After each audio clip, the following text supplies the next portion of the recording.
श्री जगन्नाथ महाप्रभु की। सच्चिदानंद रूपाय विश्वोत्पत्त्यादि हेतवे तापत्रय विनाशाय श्री कृष्णाय वयं नमः। सत्य, चैतन्य और आनंद। अब देखो, हमें हर बार इस श्लोक का एक नवीन अर्थ व्यास मंच पर बैठते ही भाव आने लगता है। महाप्रभु जगन्नाथ जी भी इन 3 अक्षरों में ही विभाजित हैं। श्री बलभद्र जी सत्य स्वरूप हैं। बहुत ध्यानपूर्वक सुनिएगा। आप सबको आवाज आ रही है हमारी? एक एक शब्द ध्यान से सुनिएगा। सत्य, चैतन्य और आनंद, ये 3 रूप भागवत जी के महात्म में ठाकुर जी के बताए जाते हैं। सच्चिदानंद रूपाय। श्री बलभद्र जी कौन है? सत्य स्वरूप। या तो जो स्वयं सत्य है उसको सत्य कहें, या जो सत्य बताता है उसको सत्य कहें। बलभद्र जी सत्य स्वरूप क्यों हैं? क्योंकि जगन्नाथ जी के इस त्रयी स्वरूप में श्री बलभद्र जी ऐसे हैं जो आचार्य रूप धारण करके आते हैं पृथ्वी पर। बहुत ध्यान से सुनिएगा। बलराम जी आचार्य स्वरूप धारण करके आते हैं पृथ्वी पर कलिकाल में। किनका स्वरूप धारण किया आपने? श्रीमद रामानुजाचार्य जी महाराज। रामानुजाचार्य जी जो हैं वो शेषावतार हैं और शेष ही बलभद्र जी बनकर के आए हैं। तो आचार्य बनकर के आए हैं, इसका मतलब आचार्य क्या करता है? सत्य की राह दिखाई, सत्य की राह दिखाते हैं। जो सत्य मार्ग बतावे, जो सत्य से अवगत करावे, जो विवेकी बनावे, उसको गुरु कहते हैं। और उन गुरु का स्वरूप इन 3 महाप्रभु के स्वरूप में से बलभद्र जी ने धारण किया। इसलिए सत्य, बलराम जी सत्य स्वरूप हैं। और रामानुजाचार्य जी के संग तो एक अद्भुत लीला जगन्नाथ महाप्रभु ने की। हमारे श्री जगन्नाथपुरी में भाव की सेवा प्रधान है। भाव और नियम, ये 2 सेवा वहां पर विशेष है। कल मुझे लगता है संभवतः जगन्नाथ जी ने शयन 2:30 बजे किया रात को। क्यों? कल एकादशी थी, तो एकादशी पर कुछ सेवाएं अधिक बढ़ जाती हैं, उसके कारण महाप्रभु जी विलंब हो जाता है। तो 2-2:30 बजे ठाकुर जी सोए, 4, 4:30, 5 बजे उठ गए। सोते ही नहीं है। तो वहां नियम से सेवा और भाव की सेवा, ये 2 सेवा प्रधान हैं जगन्नाथपुरी में। कभी ऐसा विचार करें कि भाई रात्रि 11 बज गए, 12 बज गए, ठाकुर जी को शयन करा दें और सेवाएं कुछ अधूरी रह गई हैं, तो शयन नहीं करेंगे ठाकुर। पहले सेवा पूरी होगी, चाहे उसके लिए 4 बज जाएं सुबह के, उसके बाद ही शयन होगा ठाकुर जी का। कई बार तो हमें लगता है कि जगन्नाथपुरी में 20-30 मिनट के लिए ही कपाट बंद होते होंगे और फिर खुल जाते होंगे, इतनी देर का ही शयन होता है। भाव की सेवा और नियम की सेवा, ये 2 सेवा विशेष हैं जगन्नाथपुरी में। वैदिक सेवा कहीं ना कहीं इतनी प्रधान नहीं है जगन्नाथपुरी में। और स्पष्ट बात है कि जहां भाव की सेवा प्रारंभ हो जाती है, फिर वहां वैदिक सेवा हो नहीं पाती। वैदिक सेवा समझ रहे हैं? वैदिक सेवा मतलब जो वेद वेदांतों में निष्णित है, जो आचार्यों ने बताई हुई है, जिसमें अपरस की भावना आदि आदि ये सब है, वो कहीं ना कहीं भाव की सेवा के आगे न्यून पड़ जाती है। जगन्नाथपुरी में भाव की सेवा है। और जब ये सेवा प्रकल्पों को श्रीमद रामानुजाचार्य जी महाराज ने सुना, तो उनके मन में भाव आया कि महाप्रभु जी, आप साक्षात परब्रह्म हैं, साक्षात परमात्मा हैं। आपकी सेवा नियम से होनी चाहिए, वैदिक भाव से होनी चाहिए। और श्री रामानुजाचार्य जी ने जाकर के मंदिर में सारे पुजारियों को कहा कि भाई आप सब लोग बाहर रहो, हम करेंगे सेवा ठाकुर जी की। और अपने हजारों शिष्यों के साथ जगन्नाथ महाप्रभु के रसोई घर की सेवा, वस्त्र घर की सेवा, गर्भगृह की सेवा, सब घर की सेवाओं को रामानुजाचार्य जी ने अपने अंडर में ले लिया।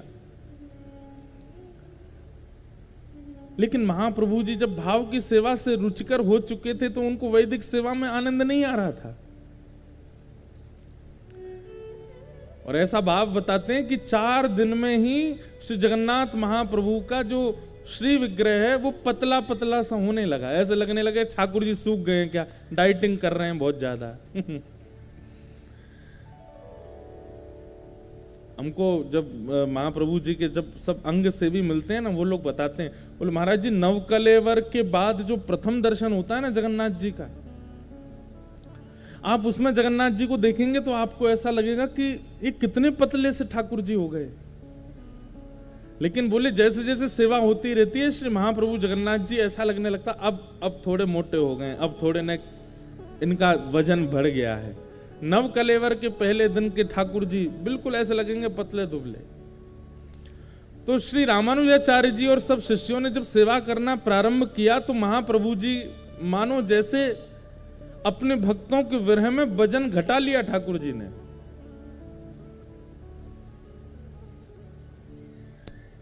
रामानुजाचार्य जी को अनुभव हो गया कि ठाकुर जी प्रसन्न नहीं है। ठाकुर जी से कहा, बोले जय जय क्या हुआ, आप इतने उदास क्यों लग रहे हैं? तो महाप्रभु जी बोले मुझे अपने उड़िया वैष्णव भक्तों की याद आती है। वो लोग मेरा जैसे भोग लगाते हैं, वो लोग मेरी जैसे आरती करते हैं, वो लोग मेरा जैसे वस्त्र पहनाते हैं, उसमें मुझे बहुत सुख मिलता है। मुझे उसके आगे वैदिक सेवा में रुचि नहीं आ रही है, मुझे वो भाव की सेवा ज्यादा अच्छी लगती है। आप अपने शिष्यों को लेके चले जाओ, वो उड़िया भक्तों को ही भीतर भेजो, मैं उनसे ही सेवा कराऊंगा अपनी। पर रामानुजाचार्य जी आचार्य हैं और आचार्य के पास ये योग्यता होती कि वो ठाकुर जी को भी डांट देते हैं। रामानुजाचार्य जी बोले चुपचाप सेवा कराते रहिए, कोई भीतर नहीं आएंगे उड़िया भक्त, वैदिक पद्धति से आपकी सेवा होगी। 4 बजे मंगला का मतलब 4 बजे मंगला हो जाएगी और रात्रि 9:30 बजे तक आपका शयन, तो मतलब 9:30 बजे के बाद कुछ नहीं, शयन हो जाएगा। इस पद्धति से भोग बनेगा, इस पद्धति से वस्त्र होंगे, इस पद्धति के आभूषण होंगे।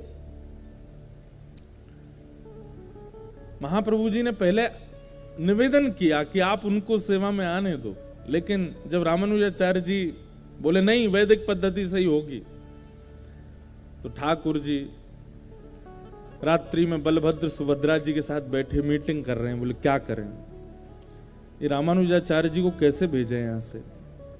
अरे हमको ये बहुत अच्छे लगते हैं, हमको बहुत प्रिय हैं। अच्छा एक और बात है, बलभद्र जी ही रामानुजाचार्य जी बन के आए तो कितनी मीटिंग करें भीतर, इनको सब पता चल जाता है।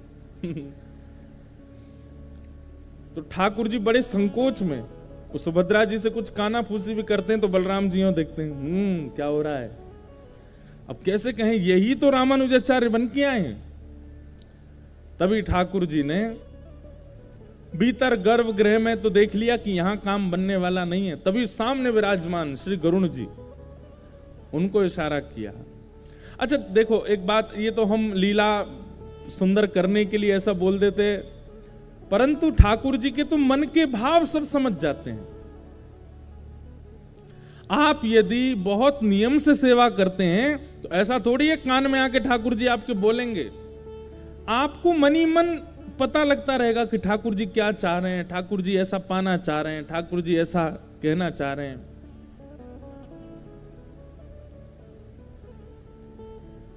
कल हम जब महाप्रभु जगन्नाथ जी का दर्शन करने गए तो मैंने तो कई बार कथाओं में कहा है कि हम तो ठाकुर जी से कुछ ना कुछ पूछते रहते हैं। इधर देखो ठाकुर जी आ गए कथा में। जब कथा में लाइट जाए तो समझो ठाकुर जी आ गए।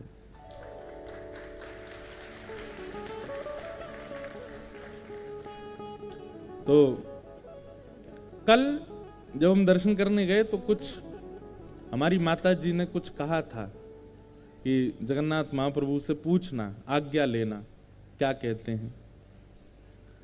तो हमने जगन्नाथ महाप्रभु को प्रणाम किया। मैंने कहा आप कैसे हैं? ठीक हैं, आनंद में हैं, बड़ी कृपा, आप हमको बुलाते रहते हैं। अभी सितंबर में हमारी कथा भी जगन्नाथपुरी में है। तो मैंने कहा आपकी बड़ी कृपा है कि आप दास को बुलाते रहते हैं, भोजन प्रसाद सब प्रेम से पा रहे हैं, आप श्रृंगार खूब बढ़िया करके बैठे हैं। पहले वार्ता हो गई, फिर जो माँ ने कुछ कहा था वो पूछा। मैंने कि महाप्रभु जी ऐसा ऐसा कुछ भाव माँ का है, सब आपको जैसे रुचिकर लगे आप आज्ञा देना।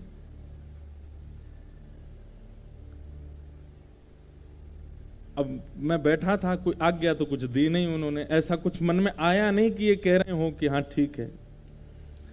इतने में ही वो पंडा पुजारी जी आए, चलो चलो चलो हरि हरि बोलो, हरि हरि बोलो, चलो उठाने लगे। मैंने कहा आपने कुछ संकेत तो दिया नहीं, हम कुछ पूछ रहे थे, उसका एक संकेत, शुभ संकेत तो दे दो। तो मैंने मन में विचार किया कि ये पुजारियों के हाथ में जो डंडी लगी रहती हैं, 2 डंडियां लगी रहती हैं, उसको ऐसे मारते हैं सिर पे। मैंने कहा अगर ये डंडी पड़ी तो समझ जाऊंगा ठाकुर जी मना कर रहे हैं, और अगर कोई ठाकुर जी की प्रसादी माला आ गई तो समझ जाऊंगा हाँ कह रहे हैं। अब बड़ी दुविधा में पड़ जाते हैं कई बार तो, क्योंकि ठाकुर जी बड़े खेलते हैं, ना तो डंडी पड़वाते हैं ना माला ही देते हैं। ले अब तू देख क्या करेगा। तो बस जैसे ही मंदिर से निकलने का भाव आया, अब मैं पीछे मुड़ मुड़ के देखते ही इतने से हैं, एक तो बाहर से देखो इतने ही दिखते हैं। यहाँ के जगन्नाथ जी तो फिर भी इधर वालों को तो दिख रहे होंगे, इधर वालों को तो कैसे इतने ही दिख रहे होंगे। तो मैंने कि संकेत दे दो कुछ। इतने में ही बस कहा ही था, एक पुजारी जी भीतर थे, वो पहचान गए, दौड़ गए, रुको रुको रुको रुको व्यास जी रुको रुको रुको, झोली करो। तो मैं वस्त्र आगे किया, उसमें तुलसी जी पधरा दी और फिर ठाकुर जी के श्री अंग का कमल पधरा दी। लो ऐसे हमारे ठाकुर जी हैं श्री जगन्नाथ जी।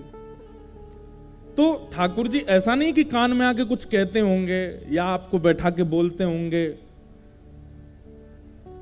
जब आप सेवा में निमग्न हो जाते हैं तो आपको अनुभव ही हो जाता है कि ठाकुर जी क्या संकेत कर रहे हैं, और या फिर इस प्रकार से कुछ ना कुछ संकेत इधर उधर के कर देते हैं। तो ठाकुर जी ने कहा भाई गर्भगृह में तो बलराम जी बैठे हैं, यहां तो मीटिंग करना सब फेल है, लेकिन ये रामानुजाचार्य जी और इनके भक्त यहां से कैसे जाएं? वो बेचारे उड़िया भक्त हमारे बाहर खड़े हैं, वो भीतर कैसे आएंगे? हमको उनकी याद आ रही है। तो जैसे ही प्रातःकाल ब्रह्म मुहूर्त में सबसे पहला महाप्रभु जी का दर्शन करते हैं श्री गरुण जी महाराज, गरुण स्तंभ सामने। गरुण जी बोले जय जय, आज्ञा करो। बोले बलराम जी को पता नहीं चलना चाहिए, और ये रामानुजाचार्य जी और इनके जितने शिष्य ये रात में जैसे ही सोवे जावे, आप सोते हुओं को ही अपने पंख पे बिठा करके दक्षिण में छोड़े आओ और द्वार खोल दो बाहर के, हमारे जो उड़िया भक्त हैं उनको भीतर कर दो। अर्धरात्रि का समय, और यहां सब प्रसाद पाकर के शयन के लिए गए थे, और इतने में गरुण जी सब भक्तों को अपनी कमर पर बिठाए, किसी को भी पता नहीं चला। भाई योग निद्रा तो ठाकुर जी करना बहुत अच्छे से जानते हैं। जब कंस के कारागृह में प्रकट हुए तो कंस और सारे दरबान कितनी गहरी नींद में सोए।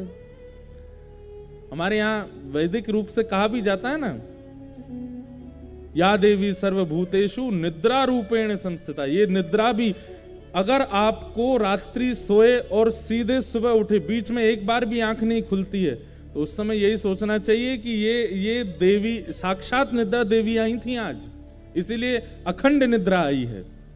बीच में कईयों को खंडित निद्रा आती है, बीच बीच में उठ जाते हैं, आंख खुल जाती है या कुछ, लेकिन कई लोगों को अखंड निद्रा आती है। अखंड निद्रा का मतलब ऐसा नहीं कि कुछ चोर चोरी कर ले गए तुम उठ ही नहीं पाए।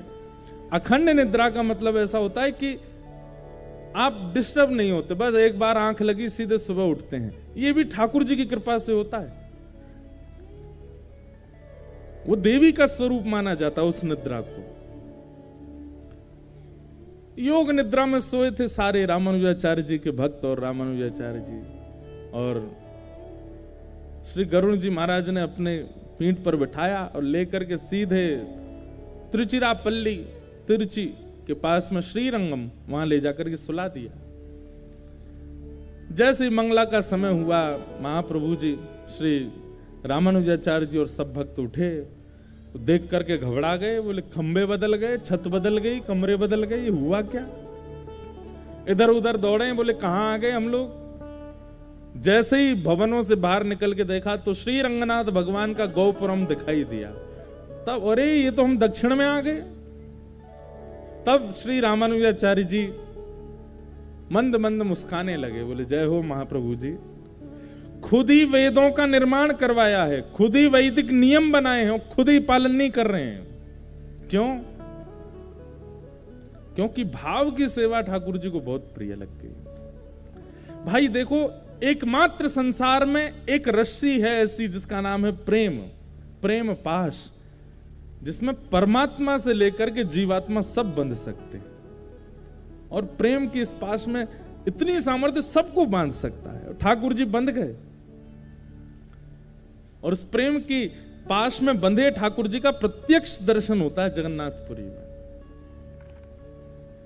वहां के जो अर्चक हैं, कई बार वो आपको हो सकता है कि कुछ, कई बार हो सकता है कि आपको कुछ ऐसा कह दें या कुछ करें, पर फिर भी ठाकुर जी को वो वैसे ही प्रिय हैं, इसलिए उनको वैसे ही स्वीकार करो। तो आचार्य कौन है? श्री बलराम जी, इसलिए वो सत्य स्वरूप है। और मध्य में विराजमान है श्री सुभद्रा जी, वो चैतन्य स्वरूप है। ब्रह्मांड में कितने भी लोग महाप्रभु जगन्नाथ जी का दर्शन करने जाएं, बलराम जी के दर्शन से चूक जाओगे, जगन्नाथ जी के दर्शन से भी चूक सकते हो, लेकिन सुभद्रा जी के दर्शन से कोई नहीं चूकता। इनके दर्शन सबको होते हैं। अच्छा, एक बात सुभद्रा जी की बड़ी विशेष है, इन्होंने अपने हाथ तो कर रखे हैं पीछे, एक हाथ ले रखा है जगन्नाथ जी का, दूसरा हाथ ले रखा है श्री बलराम जी का, मानो जैसे ये दोनों के गले में गलवैयां डाल करके बैठी हैं और सामने आए हुए जीव को देख करके तुरंत आंकती हैं। अगर वो व्यक्ति अज्ञानी है, कहीं ना कहीं ज्ञान से विमुख है, तो उस पर बलराम जी को कहती हैं इस पर कृपा करो, और यदि कोई व्यक्ति भाव युक्त है, उसको महाप्रभु जी को कहती हैं आप इस पर कृपा करो। तो सामने आए हुए जीव को परख करके बलराम जी के पक्ष में भेजना है कि जगन्नाथ जी के पक्ष में देखना है, ये निर्णय श्री सुभद्रा जी करती।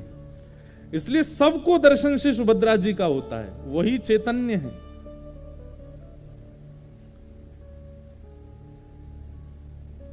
और वाम पाश में विराजमान जो श्री महाप्रभु जगन्नाथ हैं, ये कौन है? ये आनंद स्वरूप है, सत्य, चैतन्य और आनंद, सच्चिदानंद रूपाय, वो आनंद स्वरूप है। बलराम जी को देख करके हो सकता है आपके मन से श्लोक भी आ जाएं, आपके मंत्र से कोई जय हो बलराम जी महाराज की जय हो, सुभद्रा जी को देख करके जय सुभद्रा मैया की जय हो, जगन्नाथ जी को देख करके तो भूल जाते हैं। इनको देख करके तो बस मुख प्रसन्न हो जाता है, नेत्र सजल हो जाते हैं, रोंगटे खड़े हो जाते हैं, और बस लगता है कोई धक्का ना दे, कोई आगे ना बढ़ा, बस इनको देखते रहें। क्यों? क्योंकि आनंद घन है, साक्षात आनंद स्वरूप है। ऐसे सच्चिदानंद रूप श्री जगन्नाथ महाप्रभु को हम बारंबार प्रणाम करते हैं। आगे लाइट सच्चिदानंद रूपाय विश्वोत्पत्त्यादि है तवे, जो विश्व की उत्पत्ति, पालन और संहार करते हैं। तापत्रय विनाशाय श्री कृष्णाय वयं नमः।